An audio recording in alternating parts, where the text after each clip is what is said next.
नमस्कार दोस्तों, मैं अजीत कुमार आपका फिर से अपने चैनल पर स्वागत करता हूं। फ्रेंड्स, आज हम लोग मरुत्तर काल या गुप्त पूर्व काल 125 ईसा पूर्व से 319 ईस्वी तक का अध्ययन करेंगे। इसमें कुछ MCQs हैं जो मैं शुरू करता हूं। पहला है, अंतिम मौर्य सम्राट बृहद्रथ की हत्या कर किसने शुंग वंश की स्थापना 125 ईसा पूर्व में किया था। ठीक है, 125 ईसा पूर्व में किया था तो पुष्यमित्र शुंग ने किया था। पुष्यमित्र शुंग मौर्य सम्राट बृहद्रथ की राजकीय सेना में किस पद पर आसीन था? तो वो था किस पद पे? सेनापति के पद पे। कण्व वंश का स्थापना कौन किया था? तो कण्व वंश की स्थापना किया था फ्रेंड्स वसुदेव ने। सातवाहन आंध्र सातवाहन वंश का संस्थापक कौन था? तो सिमुक। कौन था फ्रेंड्स? सिमुक था। सातवाहनों ने पहले स्थानीय अधिकारी के रूप में काम किया था। किसके पास? मौर्यों के अधीन काम किया था। किसके अधीन? मौर्यों के अधीन कार्य किया था। निम्नलिखित में से वह महानतम कुषाण नेता कौन था जो बौद्ध बन गया था? तो कनिष्क था वह नेता जो बौद्ध बन गया था। कुषाण काल के दौरान मूर्तिकला की गांधार शैली निम्नलिखित में से किसका मिश्रण है? तो भारत ग्रीक शैली का मिश्रण है। कनिष्क की राजधानी थी, कहाँ थी? कनिष्क की राजधानी पुरुषपुर। कनिष्क की राजधानी पुरुषपुर। पुरुषपुर निम्नलिखित में से किसका दूसरा नाम है? पुरुषपुर जो है वो पेशावर का दूसरा नाम है। चरक किसके राज चिकित्सक थे? चरक कनिष्क के राज चिकित्सक थे। तक्षशिला के प्रसिद्ध स्थल होने का क्या कारण था? तो तक्षशिला का प्रसिद्ध होने का कारण गांधार कला था। क्या था? गांधार कला था। भारत में सर्वप्रथम स्वर्ण मुद्राएं किसने चलाई? तो भारत में सर्वप्रथम स्वर्ण मुद्रा चलाने वाले लोग थे इंडो बैक्ट्रियन। किस संग्रहालय में कुषाण कालीन मूर्तियों का संग्रह अधिक मात्रा में है? तो इसका आंसर हो जाएगा मथुरा संग्रहालय में। मथुरा संग्रहालय में। निम्नलिखित में से किसने सोने के सर्वाधिक शुद्ध सिक्के जारी किए? तो सर्वाधिक शुद्ध सिक्का जारी करने वाले लोग थे कुषाण। सातवाहनों के समय मुद्रा सर्वाधिक किस धातु के बने थे? तो सातवाहन के समय मुद्रा जो थे वो सीसा के बना हुआ था। सीसा का बना हुआ था। नेक्स्ट क्वेश्चन देखेंगे। नेक्स्ट क्वेश्चन में है, निम्नलिखित में से कनिष्क के समकालीन कौन थे? तो कनिष्क के समकालीन थे नागार्जुन, अश्वघोष और वसुमित्र। नागार्जुन, अश्वघोष और वसुमित्र।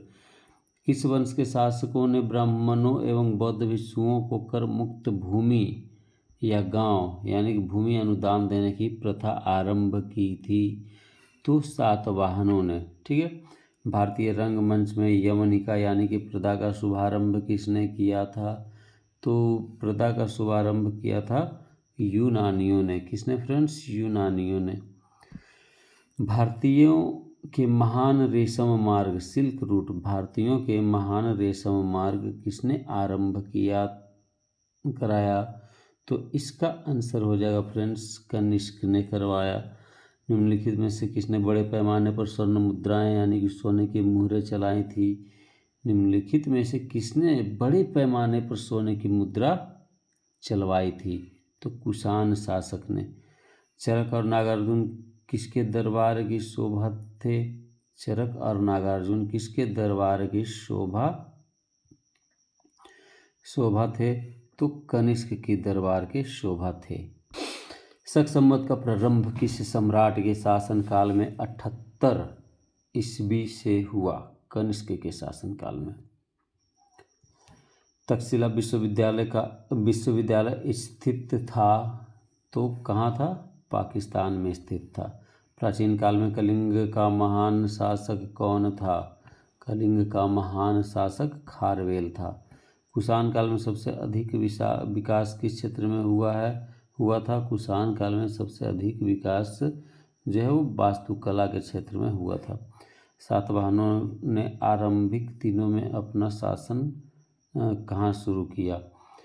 तो आंध्र में किया था। ठीक है, आंध्र में किया था। सातवाहन राज्य की राजधानी कहाँ थी?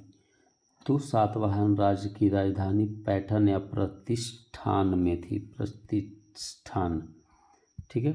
निम्नलिखित में से कौन सा अभिलेख कलिंग नरेश खारवेल से संबंधित है? तो हाथी गुम्फा अभिलेख कलिंग नरेश खारवेल से संबंधित है।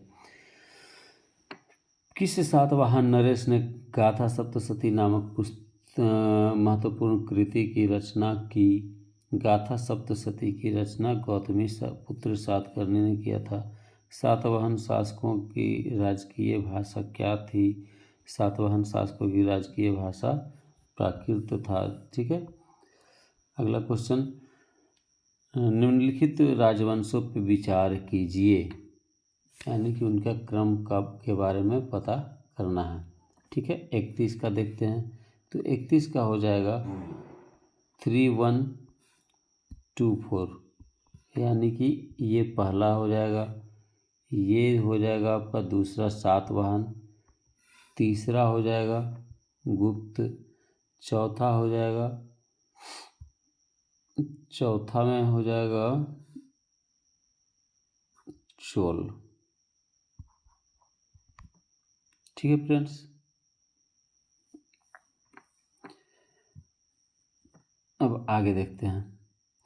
कहता है मौर्य साम्राज्य के ध्वंस के पश्चात कई आक्रमणों की श्रृंखला रही। भारत पर सबसे पहला आक्रमण किसने किया था? तो ग्रीक यानी कि बैक्ट्रियन ने सबसे पहला आक्रमण किया था।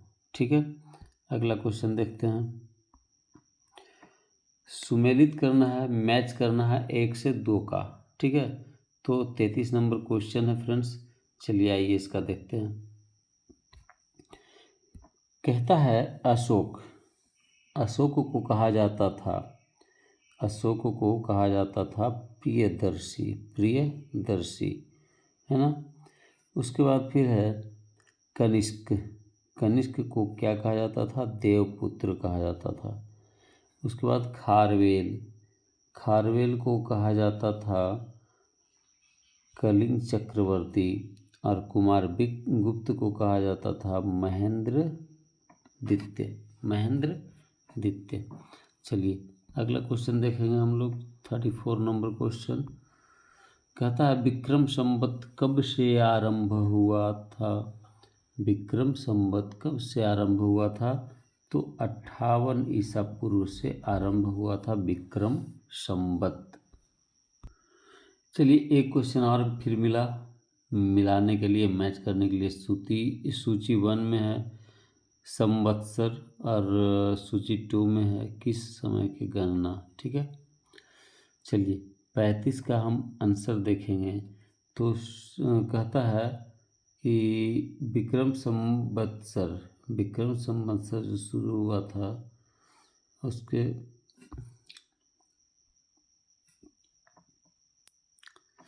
विक्रम संवत्सर 58 ईसा पूर्व, विक्रम संवत्सर 58 ईसा पूर्व। उसके बाद फिर है शक संवत्सर 78 ईसा पूर्व, शक 78 ईसा। गुप्त हो जाएगा 320 ईस्वी में, गुप्त 320 ईस्वी में हो जाएगा। और हमारा जो है कलिंग संवत्सर ये 3102 ईसा पूर्व। हमारा आंसर हो जाएगा फ्रेंड्स डी।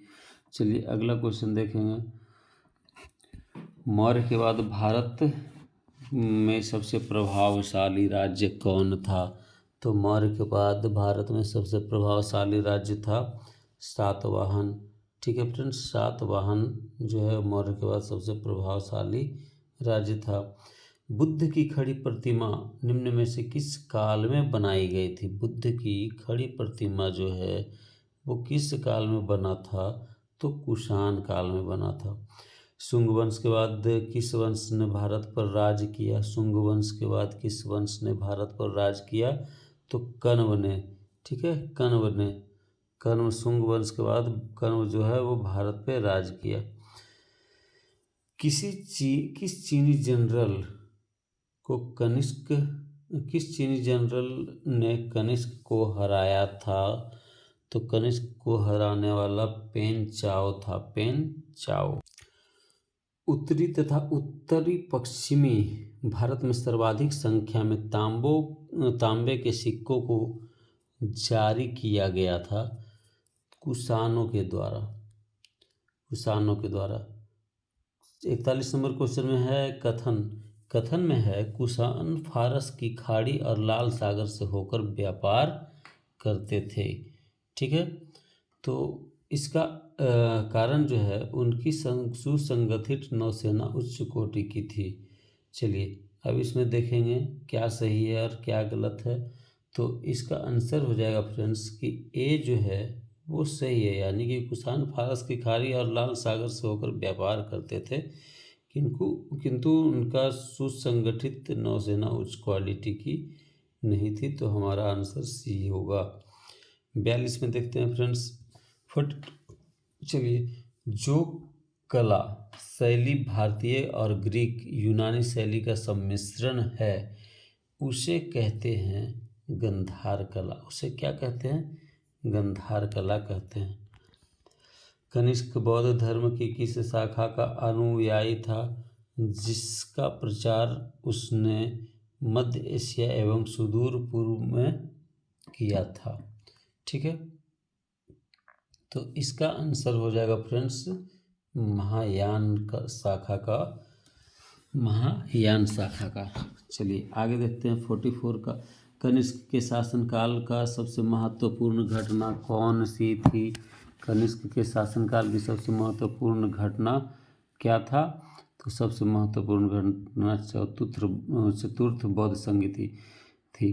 प्राचीन भारत का महान व्याकरण पतंजलि किसका समकालीन था? तो पतंजलि पुष्यमित्र शुंग के समकालीन था। सर्वप्रथम भारत में विशुद्ध संस्कृत भाषा का लंबा अभिलेख किस राजा के द्वारा जारी किया गया? तो इसका आंसर हो जाएगा फ्रेंड्स शक राजा रुद्रदामन द्वारा। किस राजा के शासनकाल में ईसाई धर्म प्रचारक सेंट थॉमस भारत आया था? तो इसका आंसर हो जाएगा गोंदो फिरनस भारत आया था। किस कुषाण शासक ने सर्वप्रथम स्वर्ण मुद्राएं जारी की थी? तो कडफिसस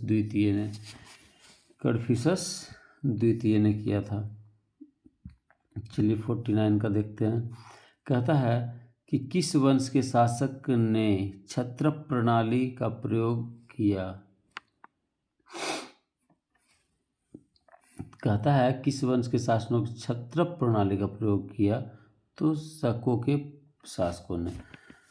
त्रातार यानी कि मुक्तिदाता का उपाधि किस वंश के शासकों ने धारण किया? ठीक है, तो इसका आंसर हो जाएगा फ्रेंड्स शक। प्राचीन काल में भारत पर आक्रमणों के संबंध में कौन सा सही कालक्रम है? ठीक है, तो इसका सही कालक्रम है पहले यूनानी, फिर शक, फिर कुषाण। ठीक है, अगला क्वेश्चन हम लोग देखेंगे फ्रेंड्स।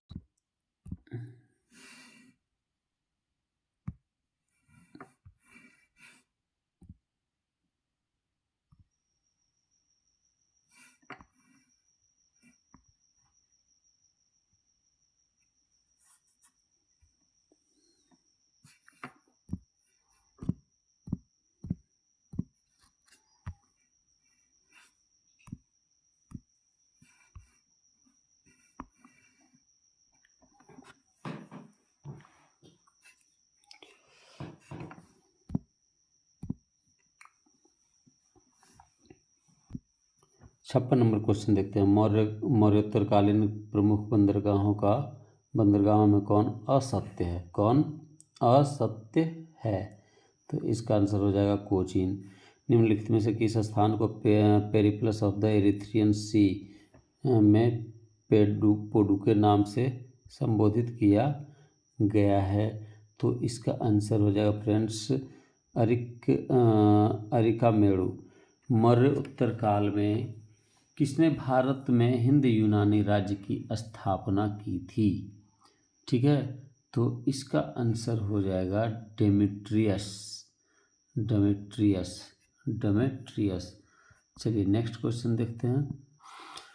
निम्नलिखित में से किसने अपने जीवन के उत्तरार्ध में अपने पुत्र के हाथों में राज्य सत्ता सौंपकर बौद्ध भिक्षु हो गया? तो इसका आंसर हो गया फ्रेंड्स मिनांडर। कुषाणों का संबंध था चीन के यूची जनजाति से। निम्नलिखित में से कौन कनिष्क के बौद्ध होने के लिए उत्तरदायी था? तो इसका आंसर हो जाएगा अश्वघोष।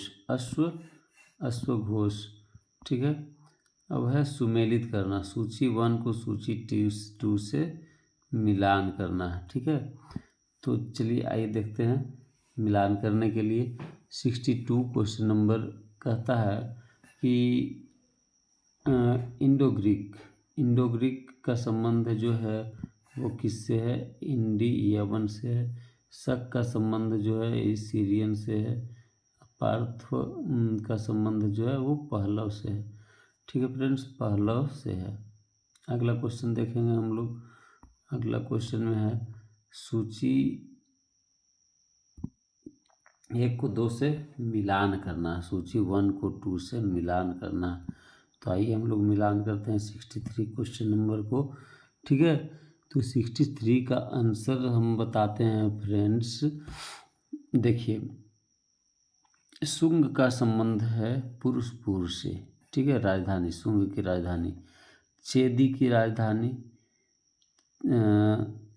चेदी की राजधानी जो है वो फ्रेंड्स वो प्रतिष्ठान है। ठीक है, 2 का सी। सातवाहन का कलिंग और कुषाण का विदिशा।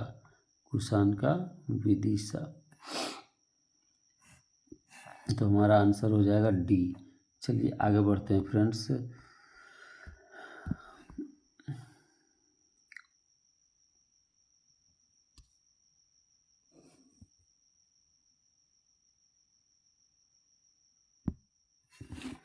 रोमन साम्राज्य के अनुसरण पर किस वंश के शासकों ने कैसर की उपाधि ग्रहण की? तो इसका आंसर है कुषाणों ने। निम्नलिखित में से किसका निर्माण शुंग काल में हुआ? शुंग काल में किसका निर्माण हुआ था फ्रेंड्स? तो इसका आंसर हो जाएगा सभी का। ठीक है, भरूच का स्तूप शुंग काल में बना, सांची का स्तूप शुंग काल में बना और भाजा का स्तूप भी शुंग काल में बना। चलिए अगला देखते हैं। सातवाहन नरेश हाल के समकालीन गुणाढ्य ने किस प्राकृत ग्रंथ की रचना की? तो इसका हो जाएगा बृहत कथा। नेक्स्ट में निम्नलिखित कथनों पर विचार कीजिए। कहता है सातवाहन शासक बौद्धों पर अत्याचार करते थे। क्या यह सही है? नहीं, यह सही नहीं है। पुष्यमित्र शुंग बौद्धों को संरक्षण देते थे, यह सही है? तो यह भी सही नहीं है।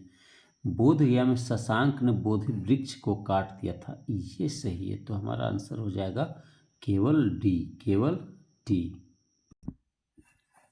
निम्नलिखित में से किस अभिलेख में चंद्रगुप्त मौर्य और अशोक दोनों का उल्लेख किया गया है?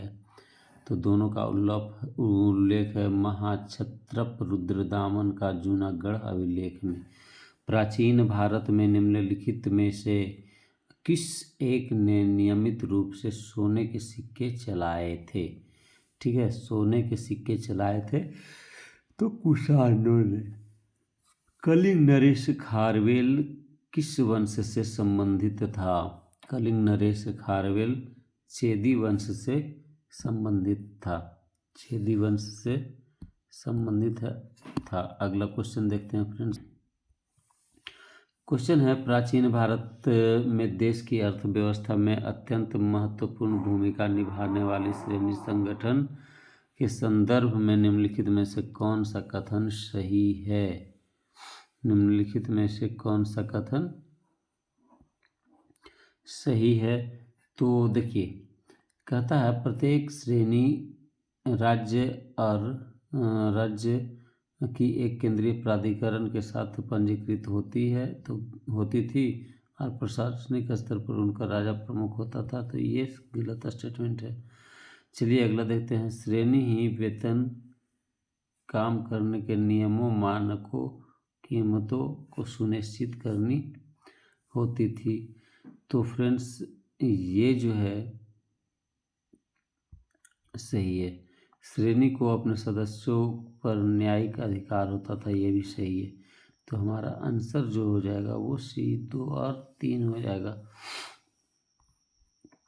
तो फ्रेंड्स ये आपके 71 क्वेश्चन पूरे हुए मौर्योत्तर काल या गुप्त पूर्व काल, ठीक है, जिसका समय क्रम था 185 ईसा पूर्व से 319 ईस्वी तक। इसी के साथ ये सेशन समाप्त होता है फ्रेंड्स। आशा करता हूँ आपको ये अच्छा लगेगा। अगर जो अच्छा लगे तो कमेंट करके बताइए, और अगर जो ख़राब भी लगे तो भी कमेंट करके हमें सुझाव दीजिए। और हमारे चैनल को लाइक कीजिए, सब्सक्राइब कीजिए एंड शेयर कीजिए। धन्यवाद फ्रेंड्स।